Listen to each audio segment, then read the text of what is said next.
Shooting it raw? Yes. Shooting it raw.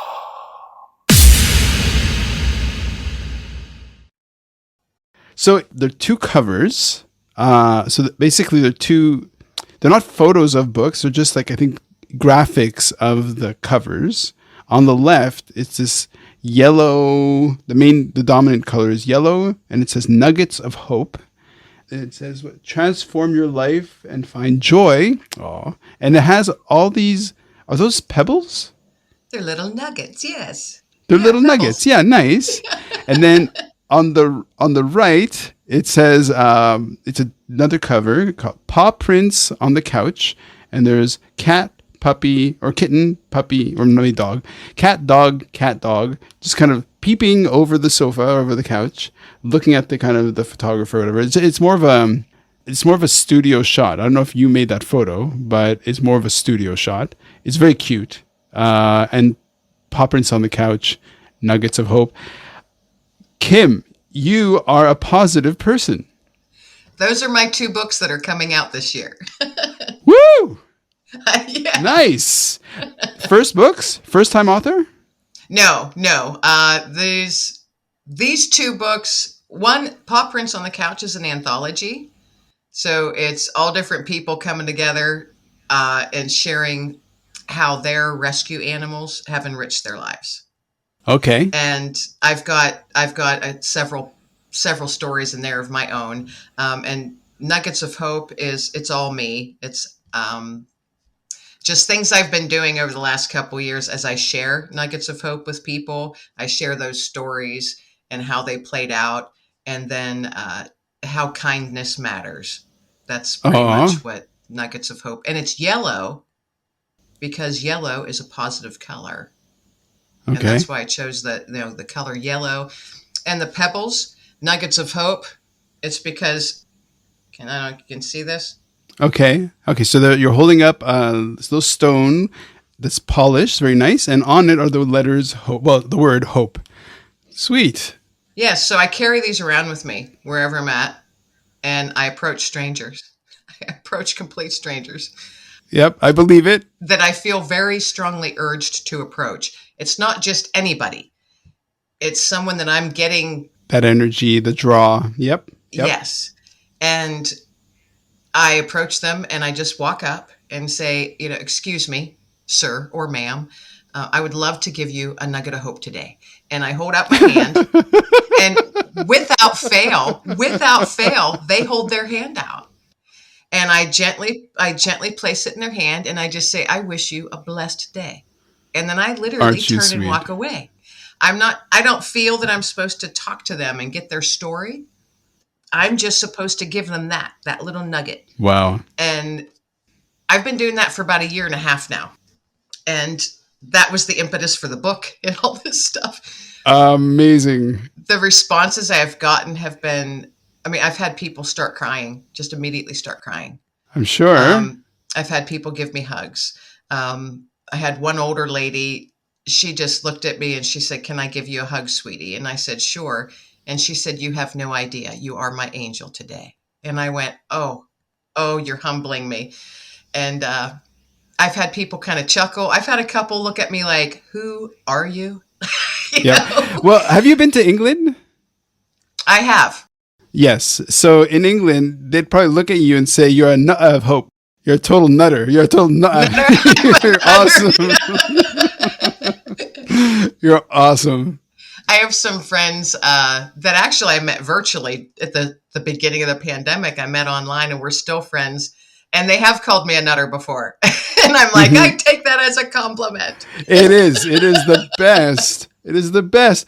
Can you look? So here's the thing. I think if you're the kind of person, and I am that kind of person, who goes around and does this thing of paying out psychic income, or in terms of the training, right? Or whatever it is. It's just like going up to people, like random strangers. And it's that whole idea of we're all fighting battles.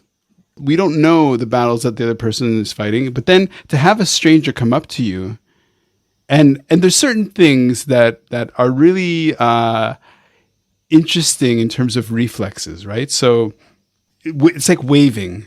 when you wave at somebody, even when the person does, most people will wave back at you, and it's all kind of just weird, right? And in the same way, I think putting out your hand, people will react by putting out their hands. And that's really interesting. And then you put this little nugget of hope. Aren't you amazing? Without fail, they've been surprised. And I had one gentleman yell at me in anger. Um, What? yeah, he Yeah, but was an that's older part of his. he was an older gentleman, and it had to have been mid to late 80s. And we're in the Oh. grocery store aisle, and I felt so strongly urged to approach him. Mm-hmm. And he did. He held out his hand, and I gave him the nugget, and he looked down at it and then yelled at me. I mean, yelled. It wasn't loudly talking, it was yelling. Okay. What the hell do I need hope for? And Oh. I just stood there and I went, and I let that bounce because Yeah. I knew he wasn't mad at me. I knew he wasn't mad at me. And I let that bounce and I just said, "Sir, I just wanted to give you a nugget of hope for whatever it is that you need today." Mm. And he's like, "I need to find the bleep bleep dish soap." And I went, "Let me help you." We couldn't find the kind of dish soap he was looking for. And so he's grumbling and angry. Rah, rah, rah, rah, rah. And I finally said, "Well, sir, I'm going to be on my way, but I do wish you a blessed day." And he's like, mumbling. "Ah." But he kept that nugget and he put it in his pocket. Yeah. And as I walked away, got my stuff, got out to my car, I sat down in my car and I just started crying. Oh. I was overwhelmed Sure. because all these pictures were coming in my head. Okay, maybe he just buried his wife and she has been the one to do all of the buying of everything and he cannot find the flippin' dish soap and he Yeah. wants to get the kind that she always used. Maybe his wife has Alzheimer's. Maybe he's been very, very ill and it's the first time he's been out in months to do his errands and he's so dang tired. He doesn't feel good. He still has to get home and unpack everything and he just wants it done with and he can't find the dang dish soap. I mean, Mm. all these things, I mean, all these pictures, very clear, detailed little scenarios are running through my head. And I'm thinking, and like you said, we don't know what anyone is going through. I mean, Mm-hmm. humans are so good at putting on their mask before they walk out their back door. You know, no one is truly authentic every day in front of everyone all the time. No. Well, yeah. I mean, it would be exhausting. It's exhausting to wear the mask too, Sure. Sure. you Okay. know? So talk about being a writer. Why? When did that kind of emerge to say, okay, well, I'm gonna, because this isn't your. You said these aren't your first books. So what got you to writing at first? That's an interesting story because I consider myself an accidental writer. Um, Years ago, 2004, I was asked to give a speech for a very large veteran event. And there was TV cameras going to be there and newspapers and all kind. So there was over 800 people. I had never spoken in public before. I'd never given a speech. And so I wrote this story. It was about my step grandfather, who was the last surviving World War I veteran where I live. And I wrote his story of his time in World War I in this small town in France, small village in France. And it was about a 15-minute speech. And when I was done speaking, and there was well over 800 people there. It was totally silent. And I thought, "Oh, wow, I suck." Hmm. And then there was that, one clap Yeah. and then another. And then it kind of turned into a wave and people were yelling and hooting. And then I finally focused on the people because I was so focused on my story. I Right. finally focused on the people and I was, I looked up and was looking and a very large percentage of all the people were crying. Hmm. And then I started crying because I was like, oh, Uh, I did it. I'm done. Um, but it was a very well received speech. I'll put it that way. And mhm. afterwards, the local newspaper editor approached me and said, would you consider writing a monthly article regarding veterans for the Oh. paper? And I said, I'm not a writer. I am no writer, but I I'm like, beg to differ, ma'am. yeah, I said, I appreciate that. And he said, well, who wrote your speech? And I said, well, I did. And he goes, then you are a writer. Hmm. And that's when I went, oh, and it was, yeah, oh. So he saw something in me that I didn't. And I wrote that monthly article for 14 years.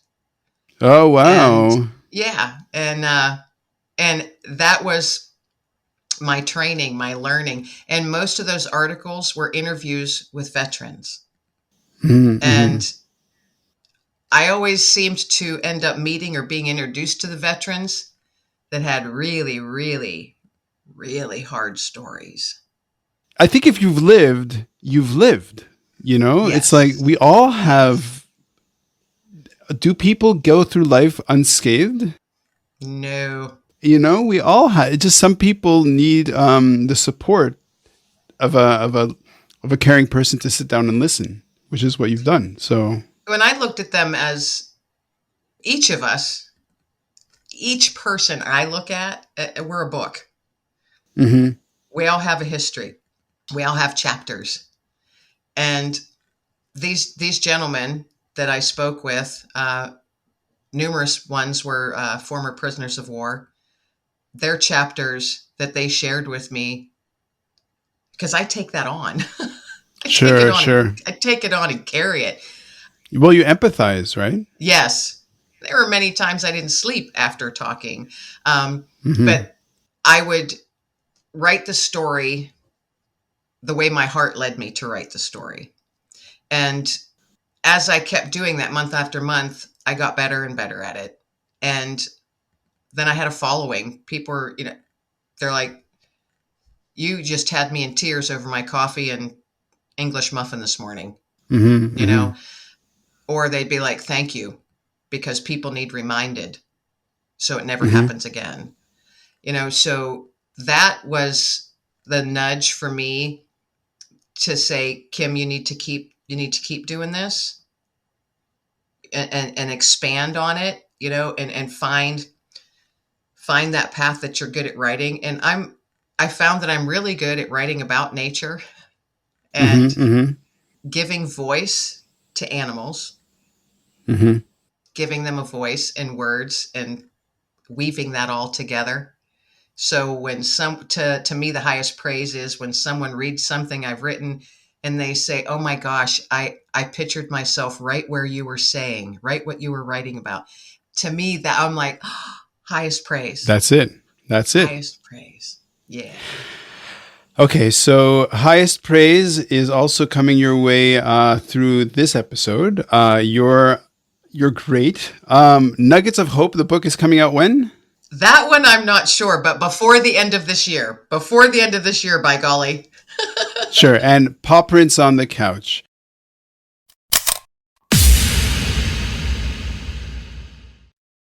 So, is life really a gift? Really? Can you make every second count?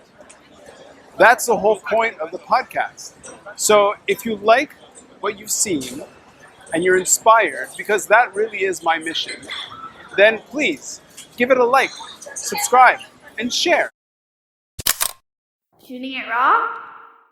Yes, shooting it raw.